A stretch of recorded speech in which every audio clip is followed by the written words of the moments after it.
大家好，欢迎收看今天的节目。今天我们将揭示手相中的一个秘密，那就是拥有金叉纹的人，命里肯定有一笔不小的横财。你是不是也有这样的纹路呢？让我们一起来看看。首先，我们来聊一聊直觉线。如果你的手掌中出现这条神奇的线路，那可真是幸运。这代表你天生比常人更为灵敏，总是有着强烈的预感。在一些投机生意中，你可能会突然灵光一现，比如购彩中大奖，或者在赌博中每猜必中，轻松赢得大笔钱财。但小心，这类人往往容易上瘾，不知适时止步，最终可能输光所有财富。如果你手掌上有直觉线，那么恭喜你，命中注定有一笔不小的横财。这种手相的人通常具备理性思维，对金钱既眷恋又敏锐，而且极具赌博天赋。结合合理的推理和命理的强运，很容易在不经意间就能赚得大钱。我们称之为发了横财。直觉线起始于手掌底部月丘，止于小指下方水星丘的一条半弧形线。接下来是理财纹，手掌上清洁后相当明显的理财纹是最理想的。这种纹路的人更善于理财，通常能比其他人更轻松地积累财富。他们适宜从事出纳、会计、财务等职务，轻松取得名利富有。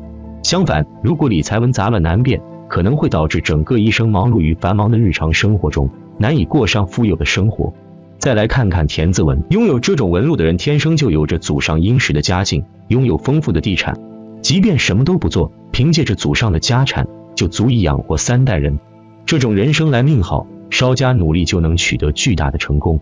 第5个是太阳线，也叫成功线。如果位于无名指根部并且一直向下延伸，那么恭喜你，代表你非常幸运，常常能够得到贵人的相助。第7个贵人纹又叫火星纹或第2生命线，一般贵人纹清晰之人都会有贵人相助，生活和事业上遇到的新朋友也会容易信任你，与你合作，带给你转机。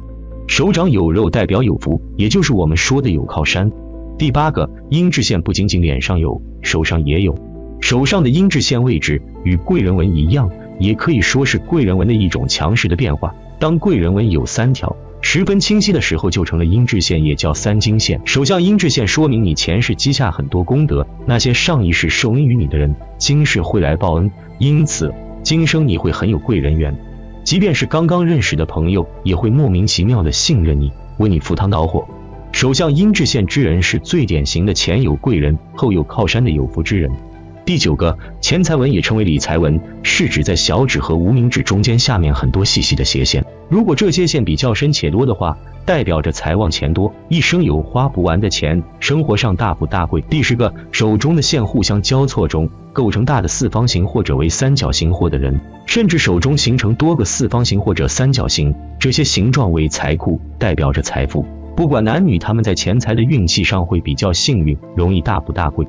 第11个手掌厚实的人，意味着财运事业基础好，无论是生活或工作，他们都会充满着干劲，在求财上有聪明的头脑和灵活的智慧。他们为了自己的未来一直在默默的努力，这类手相的人比较容易能大富大贵。第12个太阳丘在无名指的根部，代表着财富。如果手掌中太阳丘隆起，说明此人很具有赚钱的才能，工作中奖金多，财运上亦有意外发财的机会，并且能存得住的钱一定不为钱财而累。男的财运好，女的则容易嫁有钱老公，属于大富大贵的手相之一。第13个小指根部下面如果有竖线，为财运线，俗称金棍，是金钱运好坏的重要标志。如果手中的财运线比较伸直有力，甚至有的人是多条伸直的财运线，代表着钱财运好，大富大贵。第14个位于月丘较外缘的垂直线，为标准的通天纹。有此线的人有极强的敏感线，心理感应性，非常富有幻想色彩，天文、地理、人事无所不晓，又称通天纹。其人常常额中纵列一竖线，自眉心上方直至额际，即额上的通天纹，也是天目的学区的显露。有这种线的人会自觉地追求天人合一的境界，潜心神秘事物研究，必有大成。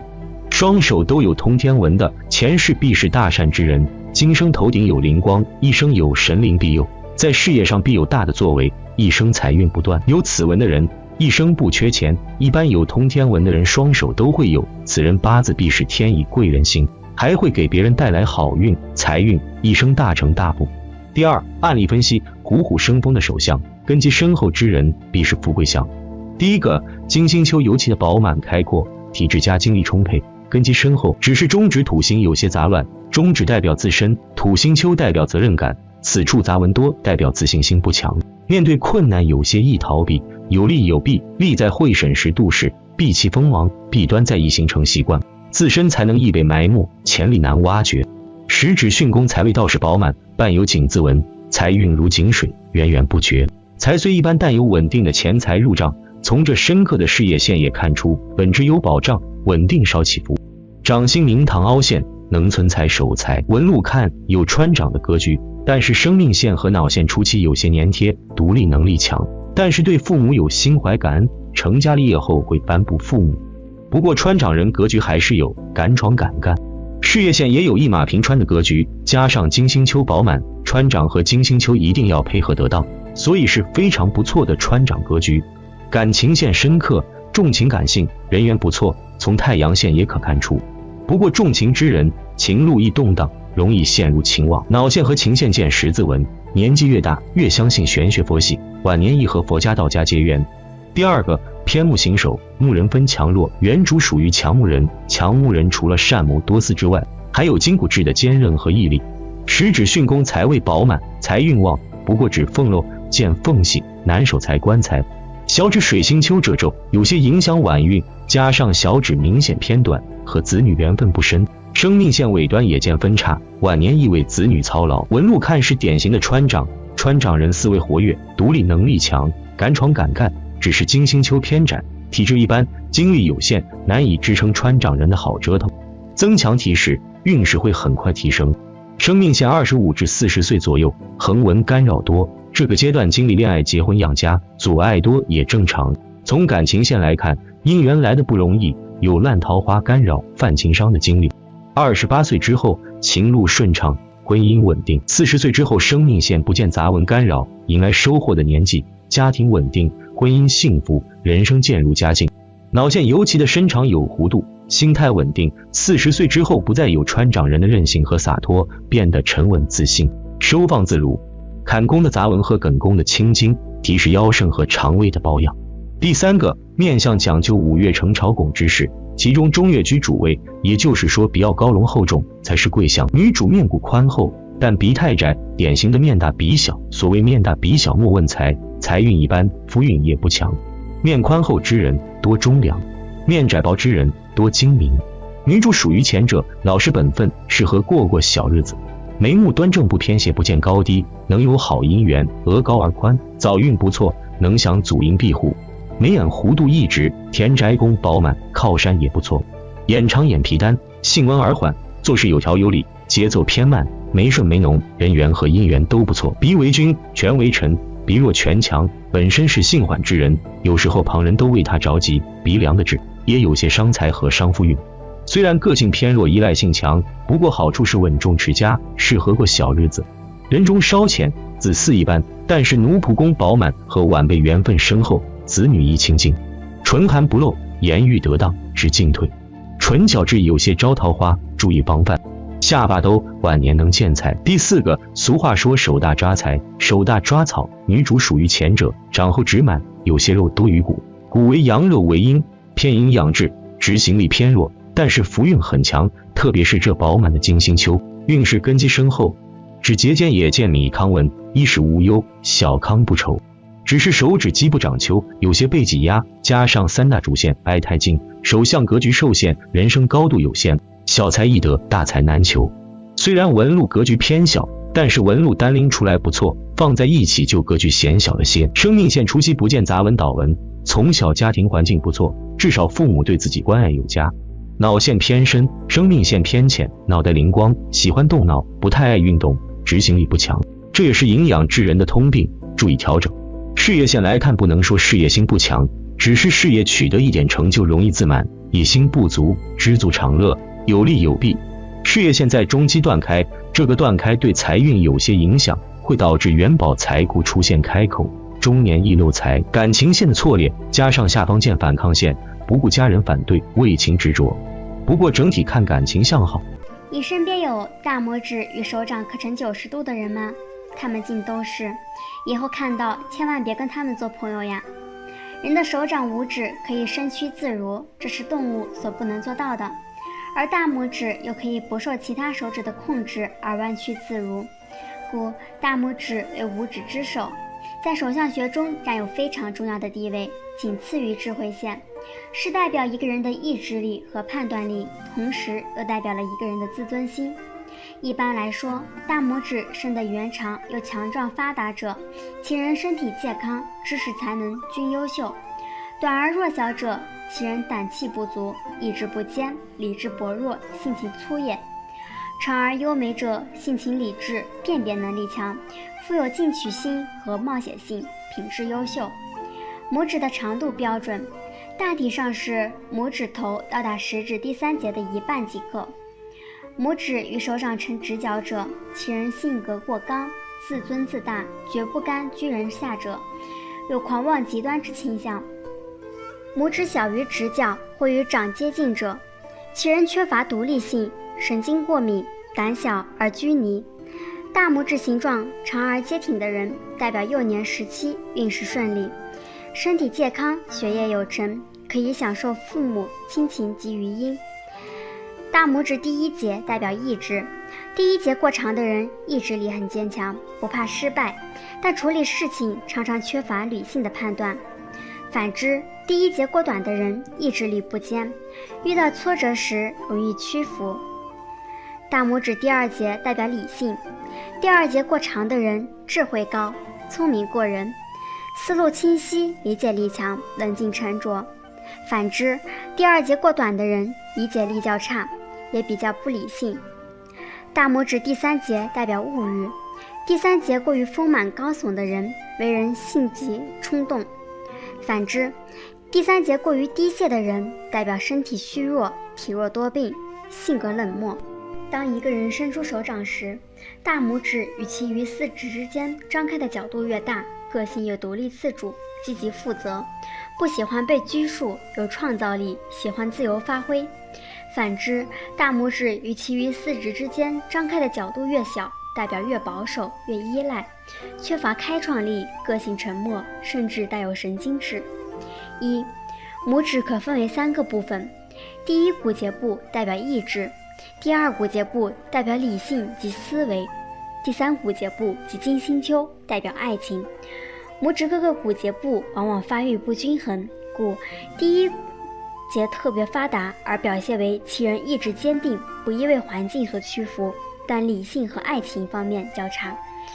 第2节特别发达的，则其人偏于理性而意志薄弱，毫无主见，缺乏决断力。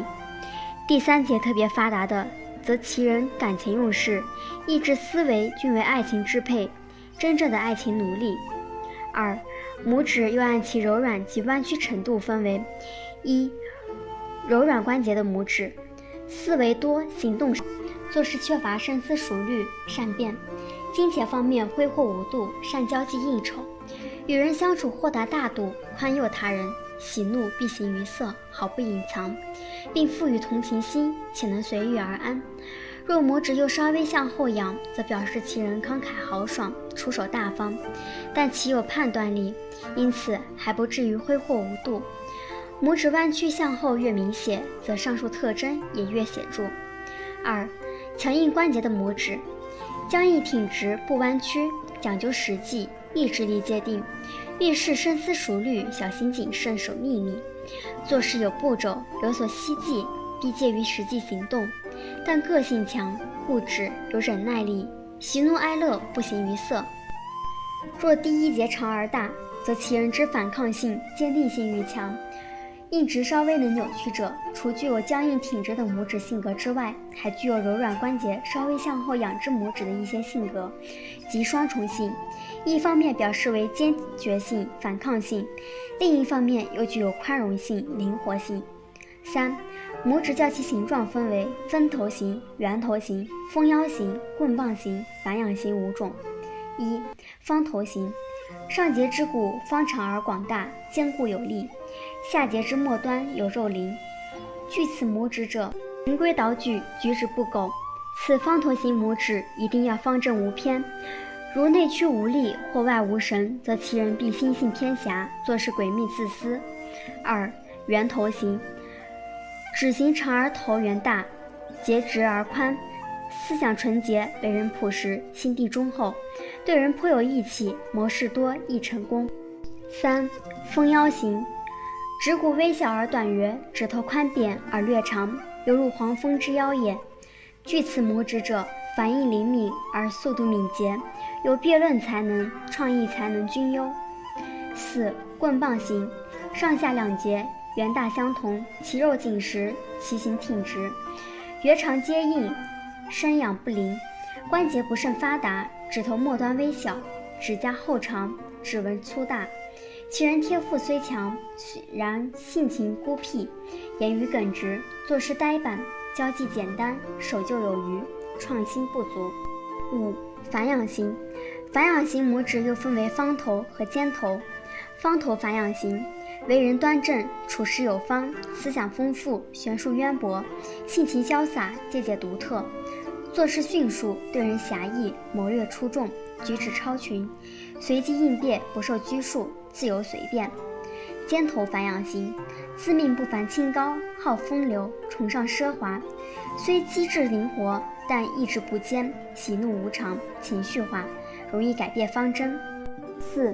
拇指在病理上可以推测出人体遗传因素的好坏及脑髓功能之强弱。若拇指约长强壮，且各指节长度平均，则表示此人身体健康；拇指过分粗壮，则表示此人多性情偏激，易动肝火；若拇指过于薄弱，则表示此人体质较差，具有神经质，但是缺乏韧性；若再无弯曲现象，则多为神经衰弱。若拇指短小，则此人情绪多欠稳定，胆气不足，意志不坚定。若拇指之第二节散乱多纹，第二节拇指弯曲，纹线紊乱不清者，则其人易紧张，且易患头疼、失眠等疾病。若拇指指节较短，且过于坚硬，不易弯曲者，其人太多易发生高血压、头疼、心脏病及中风等症状。大拇指在中国古代传统相学中代表一个人的幼年运势，即1到14岁的运势。拇指的形状、长短、大小以及厚薄等，结合耳朵，可以大体知道成长过程中求学是否顺遂，身体是否健康。拇指五行属土，故主田土、住宅等不动之产。金星丘上部正位可断出一个人的家宅风水。土又是万物之母，生养万物，故拇指又指父母。5. 大拇指指纹断吉凶。1. 无杂纹，大拇指第一节与第二节之间没有杂纹的人，终其一生事业上难有收获。2. 领袖纹，大拇指第一节上端有2条平行的纹线，被称为领袖纹。有此纹路的人，有雄心，有抱负，有耐性，懂谋权，知进退，是领袖型人才。3. 权贵纹，大拇指指端有星纹、六纹、锦纹、金印纹，均称为权贵纹。有此纹路的人，富贵权势两者皆可得，是极好的纹路。4. 文约纹，大拇指第一节与第二节之间有1条或2条横纹，被称为文约纹。有此纹路的人，拥有过人的智慧与才华，可以凭自修而有学问，不想主业而能自创产业，但相当劳碌，得来辛苦。5. 龙叶纹，大拇指第一节与第二节之间有椭圆形的纹路，被称为龙叶纹。有此纹路的人，先天智慧超人，可在学术领域出人头地，也可在政治之路上平步青云。如五官再配合得当，主大贵。6. 偏财纹，大拇指第一节与第二节之间有网状纹或纹状错综复杂的纹路，称为偏财纹。有此纹路的人，聪明灵敏，反应敏捷，容易经由投资或经商而获得财富。网状纹靠近第一指节会发达的早，靠近第二指节则会迟些。此外，大拇指第二指节下端外侧有1条或2条小的横纹的话，代表可能拥有非常美满的姻缘，配偶内外在美均佳，个性优良，工作能力强。今天就讲述到这里，欢迎大家订阅我的频道，你们的支持是我最大的动力。有好的建议，欢迎留言评论。下期再见。